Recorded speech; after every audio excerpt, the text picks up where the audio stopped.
ఇక టీడీపీని నిరాశపరిచింది యువగళం ముగింపు సభ. జన సమీకరణ చేయడంలో అంచనాలను చేరుకోలేకపోయారు టీడీపీ నేతలు. 6 లక్షల మంది వస్తారని ఓదరగొట్టిన టీడీపీ నేతలు చివరికి వారు చెప్పిన సంఖ్యలో పావు వంతు కూడా సభకు జనం రాలేదు.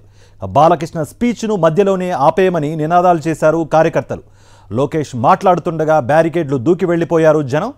చంద్రబాబు స్పీచ్ సమయానికి 3 ఖాళీ అయింది సభా ప్రాంగణం. ఇదే అంశానికి సంబంధించి మరింత సమాచారం మా ప్రతినిధి యుగంధర్ అందిస్తారు. యుగంధర్, టీడీపీని నిరాశపరిచింది యువగళం ముగింపు సభ. జన సమీకరణ చేయడంలో అంచనాలను చేరుకోలేకపోయారు టీడీపీ నేతలు. 6 లక్షల మంది వస్తారని ఓదరగొట్టిన టీడీపీ నేతలు చివరికి వారు చెప్పిన సంఖ్యలో పావు వంతు కూడా సభకు జనం రాలేదు. బాలకృష్ణ స్పీచ్ను మధ్యలో ఆపేయమని నినాదాలు చేశారు కార్యకర్తలు.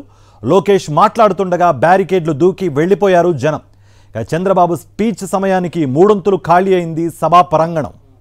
యువగళం పాదయాత్ర ముగింపు సభ వేదికగా జనం బ్యారికేడ్లు దూకి వెళ్లిపోవడాన్ని దీనిపై మరిన్ని అప్డేట్స్ అందించడానికి మా ప్రతినిధి యుగంధర్ అందుబాటులో ఉన్నారు. యుగంధర్, కార్తిక్, ఈరోజు టీడీపీ నేత నారా లోకేష్ చేపట్టిన యువగళం పాదయాత్ర ముగింపు కార్యక్రమాన్ని చాలా చారిత్రాత్మకంగా నిర్వహించాలని అంశాలు వేసింది.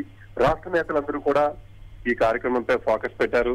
రాష్ట్ర వ్యాప్తంగా ట్రైన్లు తీసుకొస్తున్నాం, వందలాది బస్సులను వేస్తున్నాం, వేలాది కార్లు ర్యాలీగా వస్తాయని ముందుగా ఓదరగొట్టారు. ఒక హైప్ క్రియేట్ చేశారు. అయితే ఈ అంచనాల్ని అందుకోలేకపోయిందే గానీ ఈరోజు టీడీపీ కేడర్ అంతా కూడా నిరాశ చెందినటువంటి పరిస్థితి. ఎందుకంటే 50,000 కుర్చీలు ఉడుకు వేశారు. ఆ కుర్చీలు కూడా నిండినటువంటి పరిస్థితి.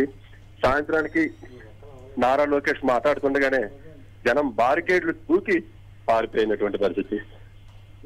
ముఖ్యంగా బాలకృష్ణ మాట్లాడేటప్పుడు చూసినట్టయితే బాలకృష్ణ స్పీచ్ పూర్తిగా నిరాశపరిచింది.